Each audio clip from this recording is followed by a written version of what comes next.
បន្ទាប់ពីហាលសាច់ក្រកបានស្ងួតល្អហើយអញ្ចឹងឥឡូវខ្ញុំចាប់ផ្ដើមយកសាច់ក្រកទាំងអស់នេះមកកាត់ចំណងចេញហើយកាត់វាមួយដើម្បីទៅរៀបចូលទៅក្នុងថង់ណា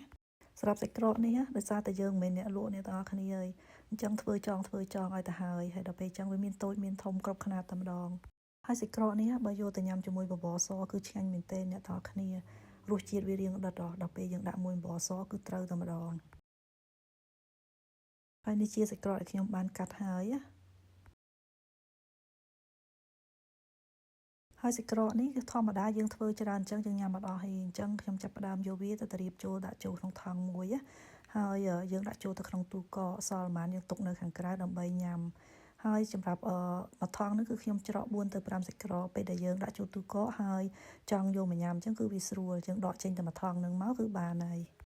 សម្រាប់ការរស់នៅស្រុកគេអ្នកទាំងអស់គ្នាតើតើយើងធ្វើអញ្ចឹងបើសិនជាយើងធ្វើបន្តិចហើយអាសាធ្វើអញ្ចឹងគឺអត់មានពេលទេអញ្ចឹងហើយយើងត្រូវធ្វើម៉េចដើម្បីឲ្យវាស្រួលអញ្ចឹងណាយើងធ្វើឲ្យរៀងច្រើនទៅដាក់ទូកកពេលដែលយើងចង់ញ៉ាំពេលណាគឺមានពេលហ្នឹង